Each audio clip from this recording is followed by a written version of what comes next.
Welcome to Canada's podcast. Hello, I'm Mario Toneguzzi with Calgary's podcast on Canada's Podcast Network.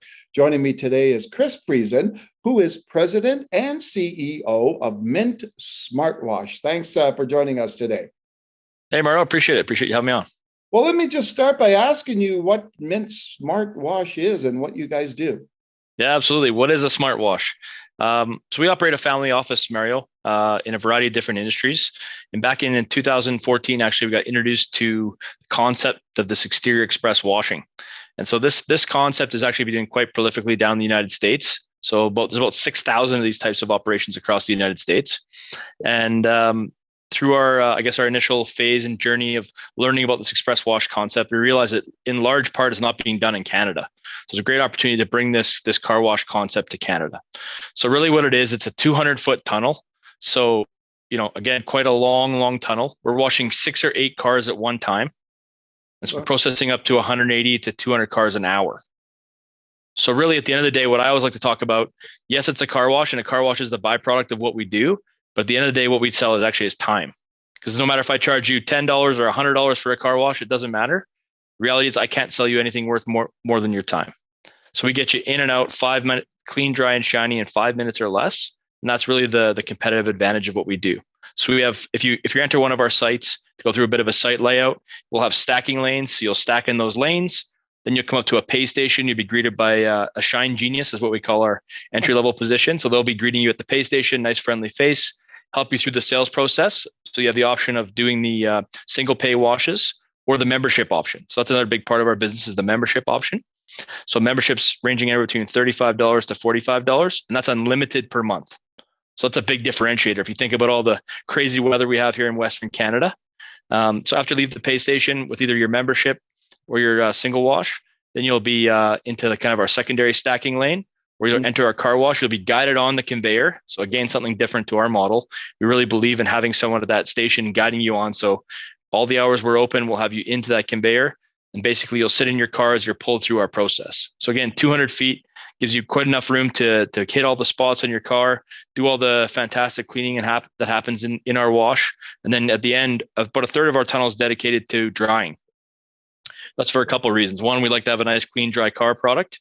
In the end, it also really helps us operate in the winter. So this model is open 365 days a year, 64 days a year. Pardon me, we do close for Christmas. 7 days a week, 7 a.m. to 8 p.m. in most locations, a little bit longer in some locations. So really, it's an everyday type business. So after you leave, go ahead. Oh no, go ahead. Finish. I was just going to say one of the other important parts of our model is the vacuum plaza and the mat washing. So if you think about the old school vacuums, most of the conventional vacuum setups at car washes, you got the big aluminum canister. You're struggling to find a loonie or toonie to pump it into the vacuums. Where in our setup, you have, in some cases, upwards of 30 stalls. You have more of a central vac system. So there's a central vac producing. And probably the most impressive part is that it's free. So free vacuuming, free mat washing.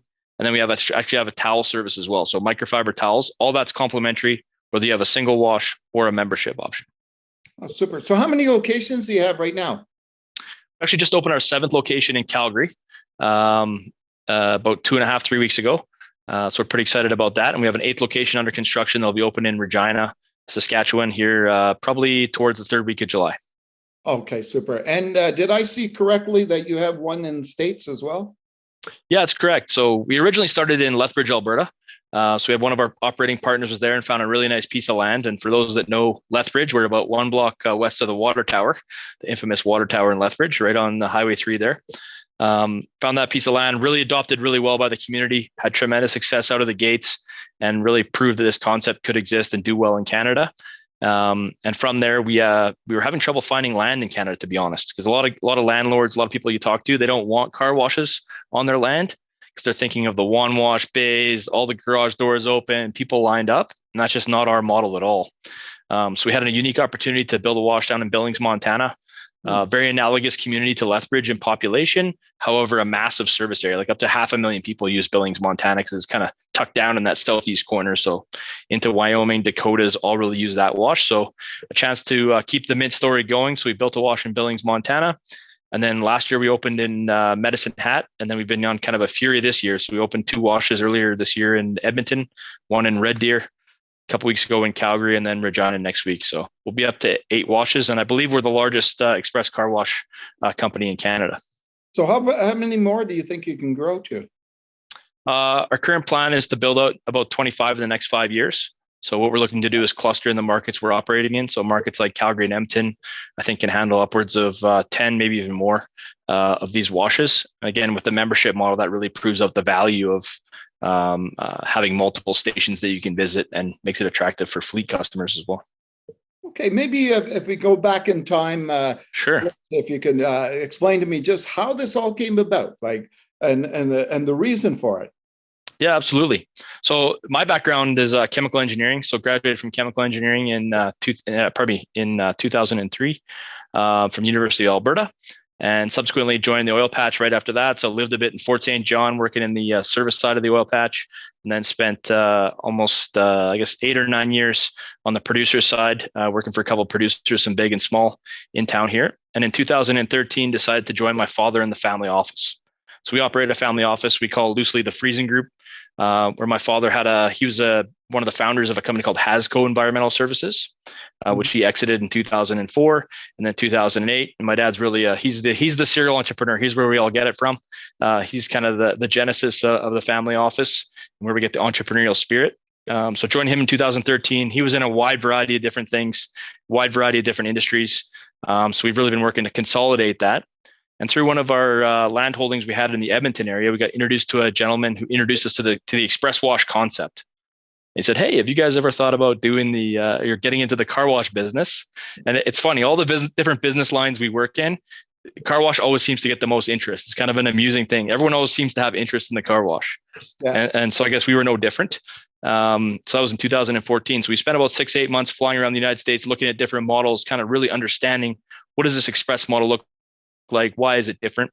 And then decided that it was an interesting experience, actually, because coming from the oil patch background, where everything is very secretive, right? Like if you're in the same oil field, if you're on one side of the fence, another company's on the other side of the fence, you're not sharing information, you're not sharing data. And what we found in the car wash business, as long as you weren't operating in the same market, people were very open with sharing information, like right down to detailed financials, which was quite interesting. Wow. So it kind of gave us a really good insight to what the potential of these things were. And so we decided to get full into it in 2014. My partner, Taylor Nelson, was one of the original founders and the guy we were introduced to locally there in Lethbridge. So he's currently our VP maintenance and facilities. And we can just keep adding to the team with bright, talented people that are passionate about washing cars. So do you have a spanking clean vehicle every day? You know what? My friends used to tease me up until a couple of weeks ago because we didn't have one in Calgary.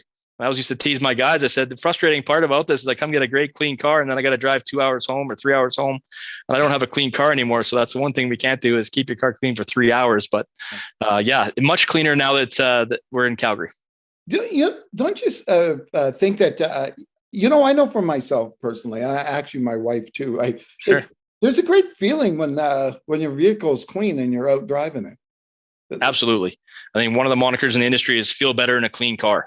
Yeah. As I said earlier, like the whole concept of cleaning the car, I think we do a fantastic job of it. And I could bore you to death with all the different science and technology, because there's quite a bit that actually goes into washing cars, especially when you're washing, 180 cars an hour. But at the end of the day, we're trying to sell that value of getting you in quickly and really making you feel good in a clean car. In fact, if you visit one of our washes, one of the last things you'll see as you go through our drying bay is you'll see on your driver's side, you'll see a giant mirror.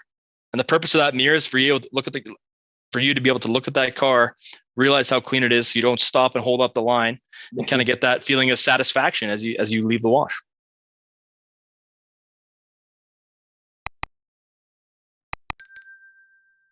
Now, I think I saw somewhere, bear with me, Sure. that where it was in your, I think the bio that it was sent to me, that your family is a bit of clean fanatics. Is that the case? Yeah, I mean, it stems pretty deep. So right down to probably my grandmother's probably the biggest clean fanatic out of them all. We call her Gigi for great grandma after my kids. That's what my kids call her. But yeah, she's always been a bit of a clean freak, and I think they got passed down to my mother, and it's been passed down to me. I like things neat and tidy, so the car wash fits really nice with that moniker as well. That's pretty apropos that we've got that. The only other thing I was going to ask about Sure. the car wash itself, can you talk a little bit about and the environmental impact of things. I understand you recycle a lot of the water, and maybe just touch a little bit on that. Yeah, absolutely. I think that's a huge part of, in today's world, almost everything has something to do with the ESG impact, and the car wash is really no different. So a big part of our business is we recycle up to 80% of our water. A lot of car washes you go, especially in the United States, they have water reclaim systems, but they're more or less just checking a box for the development approval. They aren't actually having any meaningful doing any meaningful work on the car wash water, I guess. So in our particular system, we've kind of taken it to the next level. We're actually injecting ozone into our tanks to work on the organics in the tanks and recycling up to 80% of that water. So really the only fresh water that's going into our process is the water that goes into the chemistry streams, and then your final rinse. Everything else is recycled water. Oh, cool. Excellent. Yeah. So how does somebody who's in chemical engineering come to do this? And not so much the how, but more the why. Yeah, it's a great question. So I guess in my oil patch days, I always kind of wanted to have my own oil company or something like that someday.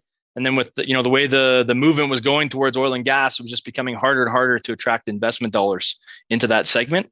Also starting a family around that same time. I got 3 beautiful children, happily married. And it was a chance to spend some more time with the family or have a more flexible schedule. I actually probably work more now that I'm working in the family office, but my schedule is more flexible, or I dictate it more, I guess. So that's nice, but really a unique opportunity to get into the family office and do a bunch of different things. And so when you get into that space, you kind of have that freedom, that entrepreneurial spirit to explore a bunch of different industries. And this is one that we've really particularly focused on because we just see a massive opportunity, really trying to be that leader in the industry, and really pushing the boundaries and getting out in front of potential competition down the road. Yeah, can you talk a little bit about that entrepreneurial background and the journey? What's been the toughest part of this journey as an entrepreneur? Yeah, I mean, it can be a lonely journey at times. So you're always kind of grinding. You got to be a bit of a jack of all trades, I think, is what my dad's always instilled into me. You got to be hungry. You got to be, at times you got to sweep the floors, changing pumps at the car wash in the early days, up to, dealing with banks and lawyers and negotiating deals and talking to partners and customers. So I think it's just, you have to have a pretty wide skill set. You got to be willing to jump in and do whatever it takes to get these companies off the ground, and really instilled from my father, to be honest. He left home at a very young age and grew up the hard way, maybe so to speak. So everything was earned. Lots of different jobs, lots of different mentors along the way, and really, contributed to his success to develop that entrepreneurial spirit, kind of consummate salesman. And really, I think it's a resolve, really. At the end of the day, it's not giving up. It's just continuing to keep going, no matter how many challenges you get thrown your way, is keep digging. Yeah. How's the past 2 years impacted what you guys do and what your business does, or has it at all? Yeah, it's a great question. So one of the things that attracted us, and we were told this early days doing our due diligence in the car wash business, was that 2 things about car wash. One, it's a recession-proof business, and what I mean by that is typically people in tighter times, they're keeping their vehicles longer, so they're spending more money on upkeep, whether it's tires, oil changes, keeping them clean versus buying a new car all the time. And the second thing that's interesting about the car wash business is basically internet proof. You can't buy a car wash online, so to speak, right? You can't wash your car over the internet, so you physically have to do the process. And then what we've seen, further to your point in question, is that it's a pandemic proof business, is what we found out. People have continued to wash their car through the pandemic. Yeah. So that's been a very interesting learning. Obviously, everyone heading into the pandemic, you're going, oh my God, how's that going to affect our business? And different business lines that we have been affected differently. But very fortunate in the car wash business that people have continued to wash their cars and continue to support our business segment. So, to be honest, it's certainly the numbers have come off a little bit, and we're already starting to see them come back up to return to a more of a norm. But very fortunate to do very well through the pandemic. Mm-hmm. Now, you mentioned a few times here what you've learned from your father.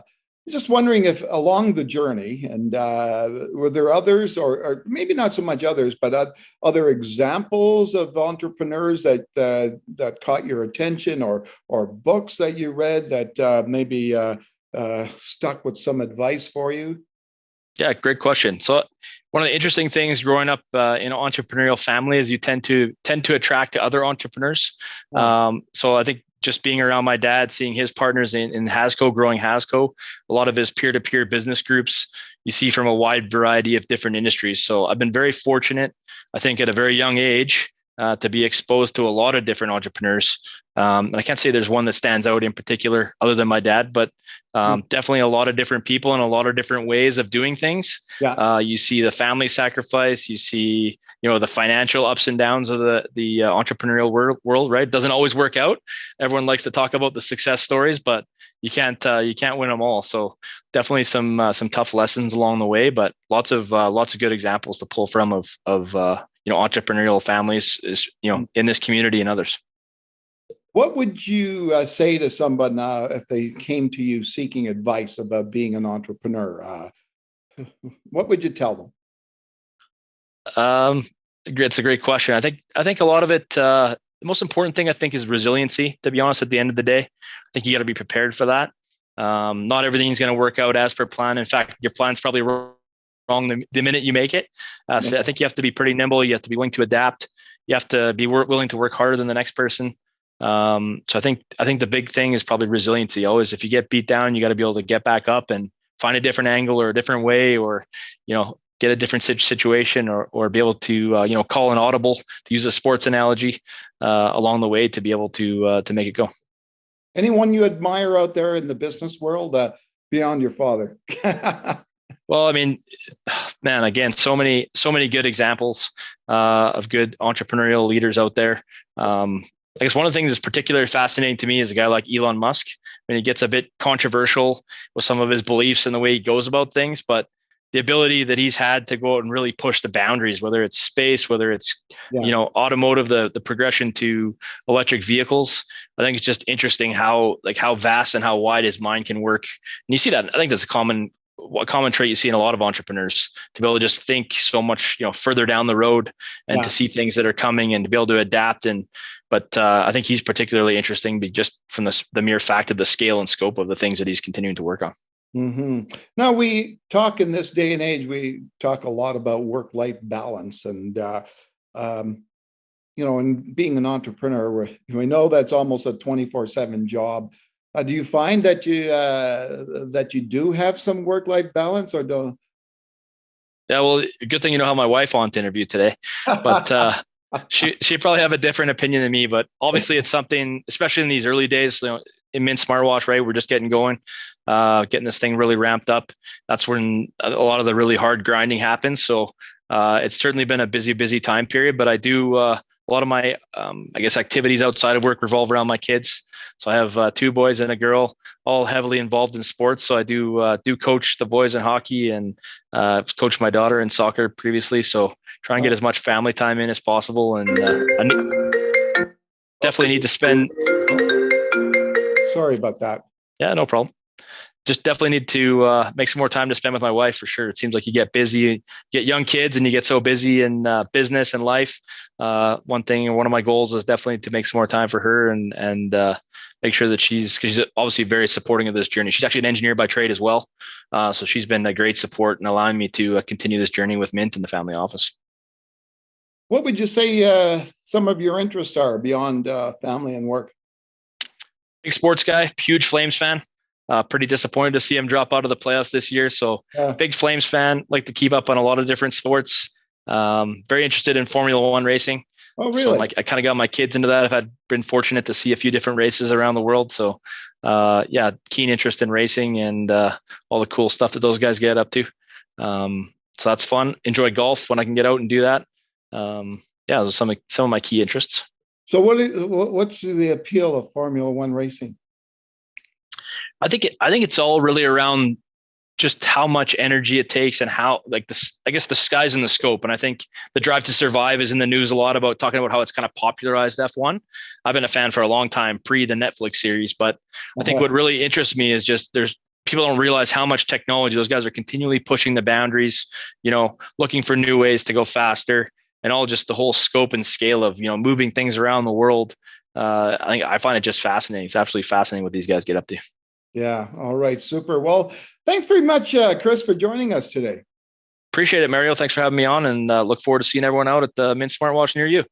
All right, and I like the idea of the membership thing. Boy, in Calgary, we sure need it, right? It's almost like every day you get out there and your vehicle's dirty. That's the beauty of it. I mean, you don't have to think about the weather anymore. You got a hot day, you get your car washed. If it snows tomorrow, you don't care, you get it washed again. So that's the beauty of our model. No more waiting in lines. You get through quick too. All right, super. Thanks, Chris. All right, that was Chris Friesen, who is president and CEO of Mint Smartwash. This is Calgary's podcast with Mario Toneguzzi on Canada's Podcast Network. Thanks for joining us today.